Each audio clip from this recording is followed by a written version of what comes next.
मध्य प्रदेश में भारतीय जनता युवा मोर्चा में नई कार्यकारिणी की घोषणा हुई है, जिसमें वैभव पवार को युवा मोर्चा का अध्यक्ष चुना गया है। आने वाले समय को लेकर उनकी क्या रणनीति रहेगी, वैभव पवार से इन्हीं सब विषयों और उनके सफर को लेकर खास चर्चा की हमारे प्रबंध संपादक मनोज सैनी ने। मध्य प्रदेश में भारतीय जनता पार्टी की नई कार्य समिति घोषित हुई है, लेकिन इसमें एक मौका मिला है युवा मोर्चा का। मध्य प्रदेश की युवा की तरुणाई का प्रतीक होंगे अब वैभव पवार, जिनको कमान दी है युवा मोर्चा की। चैलेंज बहुत है सामने, नगरीय निकाय के चुनाव भी है, 2.5 साल बाद चुनाव भी होना है। तो चलिए आज आपको मिलवाते हैं नव नियुक्त युवा मोर्चा के प्रदेश अध्यक्ष वैभव पवार से। वैभव, आपका स्वागत है। नमस्कार भाई साहब।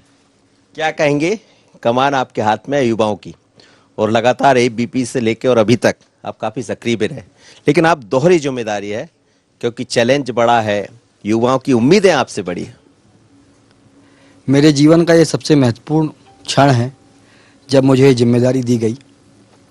निश्चित रूप से ये एक बहुत बड़ी जिम्मेदारी है और चुनौतियां भी बहुत हैं, लेकिन परिश्रम की पराकाष्ठा करके इन चुनौतियों को पूर्ण करने का पूरा प्रयास करेंगे। जैसा इसके पहले तक विद्यार्थी परिषद का दौर रहा हो या मेरा युवा मोर्चा का दौर रहा हो, 2012 से मैं युवा मोर्चा में लगातार सक्रिय हूँ। मैंने विभिन्न जिम्मेदारियों का निर्वहन किया। उसी तरह से इस दायित्व को पूरी तरह से निभाने का मैं प्रयास करूंगा, ऐसा मेरा मानना है। एक लंबी फहरिस्त होती है, कई सारे युवा होते हैं लाइन में, और हर कोई ये उम्मीद करता है कि उस जगह तक मैं पहुंच जाऊंगा, युवा मोर्चा के अध्यक्ष तक। वैभव यहां तक पहुंच गए, बाकी लोग छूट गए, वो सब आपके साथ चलेंगे, क्योंकि अध्यक्ष या कोई भी एक बड़ा पद होता है वो किसी एक व्यक्ति के लिए होता है। अब इनको लेकर भी चलना है, और यहां तक पहुंचने का क्या रहा रास्ता? निश्चित रूप से युवा मोर्चा अध्यक्ष की यदि बात करें तो चाहे मंडल स्तर की बात करें या जिला अध्यक्ष की बात करें या प्रदेश अध्यक्ष की बात करें, युवा मोर्चा के अध्यक्ष की जिम्मेदारी ही कैरियर की जिम्मेदारी की तरह है। ये एक बहुत बड़ी जिम्मेदारी है और युवा मोर्चा अध्यक्ष बनना यूथ लीडर के लिए, जो भी यूथ पॉलिटिक्स में लीडर्स होते हैं उनके लिए बड़ा सपना होता है कि युवा मोर्चा का प्रदेश अध्यक्ष बना जाए। तो निश्चित रूप से ये मेरे लिए, मेरे जीवन का बहुत महत्वपूर्ण पल है कि मुझे पार्टी ने इस जिम्मेदारी के लायक समझा और मुझे ये जिम्मेदारी दी। निश्चित रूप से बहुत सारे लोगों ने प्रयास किए और संगठन में बहुत सारे लोग ऐसे होते भी हैं कि जो लायक होते हैं, जिनको जिम्मेदारी मिलना चाहिए, लेकिन जिम्मेदारी किसी एक को ही मिलती है। और भारतीय जनता पार्टी का परिवार भाव से काम करने का नेचर भी है और यहाँ किसी प्रकार का ऐसा व्यवहार नहीं है कि ये होंगे तो हम इनके साथ काम नहीं करेंगे। सब लोग एक साथ मिलजुल कर काम करते हैं। उसी पद्धति को आगे बढ़ाते हुए हम सभी लोग जो भी इसमें हमारे साथ थे और जो भी प्रयासरत थे, हम सब लोग मिलकर आगे युवा मोर्चा के काम को बढ़ाने का प्रयास करेंगे।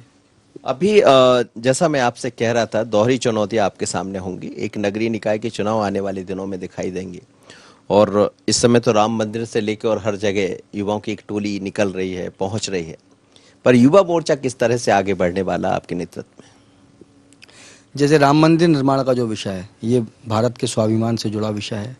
इसमें भारतीय जनता पार्टी के साथ मिलकर भारतीय जनता युवा मोर्चा सभी जगह, प्रत्येक जिला केंद्र पर और मंडल केंद्र पर युवा मोर्चा के जो कार्यकर्ता हैं वो अपनी भागीदारी का निर्वहन कर रहे हैं। अभी जितनी जगह भी रैलियां हुई हैं उसमें बड़ी संख्या में युवा मोर्चा के कार्यकर्ताओं ने अपनी सहभागिता दी है। और इसके बाद भी जो कलेक्शन का काम है, राम मंदिर के निर्माण को लेकर घर घर पहुंचने की जो योजना है, उसमें पूर्ण भागीदारी के साथ मंडल स्तर पे युवा मोर्चा के कार्यकर्ताओं को जिम्मेदारी दी गई है और वो इसका पूर्णतः निर्वहन कर रहे हैं। और यदि नगरीय निकाय चुनाव की बात करें तो नगरीय निकाय चुनाव बहुत महत्वपूर्ण चुनाव है, जिसमें युवा मोर्चा अपनी पूरी भागीदारी का निर्वहन करेगा। जैसे अभी तक मध्य प्रदेश में जो चुनाव हुए, अभी जो उपचुनाव हुए, उसमें भी युवा मोर्चा ने बहुत बढ़ चढ़कर हिस्सा लिया। इन पूरे के पूरे 29 विधानसभा, मतलब 29 सीटें खाली हुई थी, लेकिन 28 सीटों पे चुनाव हुआ। इन 28 की 28 सीटों में युवा मोर्चा ने बहुत तन्मयता के साथ लगकर काम किया और उसका परिणाम भी बहुत सुखद आया। मतलब जो हम बड़ी संख्या में सीटें जीते, उसमें युवा मोर्चा की बड़ी भूमिका रही। और इस बात को अप्रिशिएट भारतीय जनता पार्टी की हमारे प्रदेश नेतृत्व ने इस बात को अप्रिशिएट भी किया।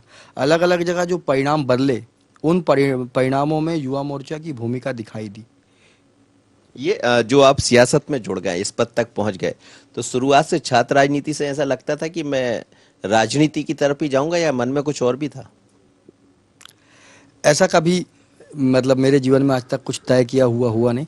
और मैं सच बताऊं, मैंने कभी सोचा नहीं था कि मैं युवा मोर्चा का प्रदेश अध्यक्ष बनूंगा। लेकिन जब मैं छात्र जीवन में जुड़ा, सामान्यतः जैसा विद्यार्थी होता है वैसा विद्यार्थी परिषद के संपर्क में आया मैं। उसके बाद लगातार जो काम बताए गए उन कामों को करने का मैं प्रयास करता रहा और उसका परिणाम है। उसके बाद युवा मोर्चा में आया। जब मैं युवा मोर्चा में मैंने उसी तरीके से पूरी तन्मयता के साथ काम करने का प्रयास किया, उसका ही परिणाम है। मुझे लगता है कि मैं आज पार्टी ने मुझे इस जिम्मेदारी के लायक समझा और मुझे युवा मोर्चा प्रदेश अध्यक्ष की जिम्मेदारी दी। कब तक एक टीम दिखाई देगी वैभव पवार की, नई टीम, नई उमंग के साथ, नई ऊर्जा के साथ? नई टीम बनाने के लिए बहुत जल्द प्रयास चालू करेंगे। जो लगातार युवा मोर्चा का नेटवर्क है, उस आधार पे जो पूरे हमारे प्रदेश में लोग हैं, शीर्ष नेतृत्व से इस बारे में बातचीत करके बहुत जल्द इस बारे में कवायद प्रारंभ होगी। अभी तो वैसे इस बारे में कोई चर्चा हुई नहीं है। अभी 2 दिन पहले ही कल ही मैंने प्रभार लिया है और 3 दिन पहले उसकी घोषणा हुई थी। कई बार जब हम पद पर होते हैं तो दूसरे लोग जो जोड़ने वाले होते हैं वो युवा जो पीछे छूट जाते हैं। आपने मेहनत की, आप यहाँ तक पहुँच गए, लेकिन जो युवा आपके पीछे मेहनत कर रहे होंगे वो आपके साथ नजर आएंगे या कहीं से कोई और तो दिखाई नहीं देगा? निश्चित रूप से जो संगठन में जुड़े हुए लोग हैं और जो मेहनत कर रहे हैं, ऐसे लोगों को जरूर मौका मिलेगा। यदि मध्य प्रदेश भारतीय जनता युवा मोर्चा का प्रदेश अध्यक्ष वैभव पवार बन सकता है तो कोई भी बन सकता है। ये इस बात का बड़ा उदाहरण है। लेकिन वैभव के साथ जो लोग जोड़ने वाले हैं वो भी वैभव जैसे बन जाएंगे। मुझे लगता है कि जो लोग पूरी तन्मयता के साथ, निष्ठा के साथ पार्टी के संगठन और विचार के साथ काम करेंगे, वो सारे लोग वैभव से बेहतर बन जाएंगे।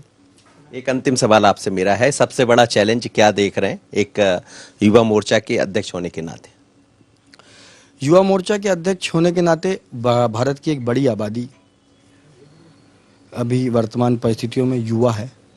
उनको अपनी विचारधारा से जोड़ने के लिए, युवाओं के बीच में और अधिक भागीदारी बढ़ाने के लिए हमें नीचे तक काम करने की आवश्यकता है। ये मुझे लगता है जो 18 से 20 साल का युवा है उन लोगों तक भी हमारी पहुंच ज़्यादा बढ़े।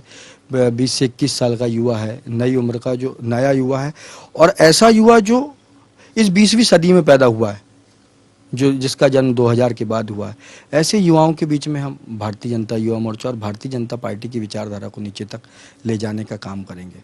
भारतीय जनता युवा मोर्चा मध्य प्रदेश के युवाओं को सशक्त करने के लिए नीचे तक काम करने का प्रयास करेगा, ताकि मध्य प्रदेश के युवाओं के सशक्त होने से आत्मनिर्भर मध्य प्रदेश का निर्माण हो सके और माननीय नरेंद्र मोदी जी का और मध्य प्रदेश के नेतृत्वकर्ता माननीय शिवराज सिंह चौहान और विष्णुदत्त शर्मा जी का सपना साकार हो सके और हमारा मध्य प्रदेश भी आत्मनिर्भर मध्य प्रदेश बन सके। 2 इकाई है, एक NSCI, एक ABP, और इधर यूथ कांग्रेस वर्सेस युवा मोर्चा।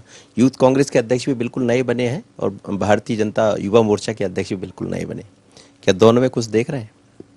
दोनों में बड़े अंतर हैं, दोनों के काम करने के तरीके अलग हैं, दोनों में चयन की प्रक्रिया भी अलग है।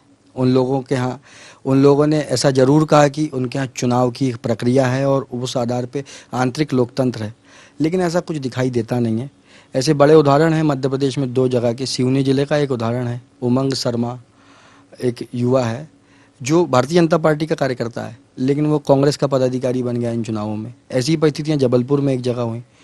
तो मुझे लगता है कि बहुत अंतर है यूथ कांग्रेस और युवा मोर्चा के काम करने के तरीके में। युवा मोर्चा में निश्चित रूप से जोश तो है, लेकिन होश के साथ है, अनुशासन के साथ काम करने वाला संगठन युवा मोर्चा है। चलिए, तो ये थे वैभव पवार जो अभी अभी अध्यक्ष बने हैं भारतीय जनता युवा मोर्चा के, और काफी उम्मीदें लेकर आगे बढ़ रहे हैं। कह रहे हैं कि युवाओं को साथ लेकर जाना है, लेकिन मोदी की जो परिकल्पना है, शिवराज जी, विष्णुदत्त शर्मा जी की जो परिकल्पना है, उसको लेकर आगे बढ़ना है। चैलेंज बहुत है, वो आप भी मानते हैं, लेकिन कहते हैं कि यही बीजेपी है, यहाँ कभी भी कोई भी कुछ बन सकता है। नायडू के साथ मनोज सैनी, ND24 भोपाल।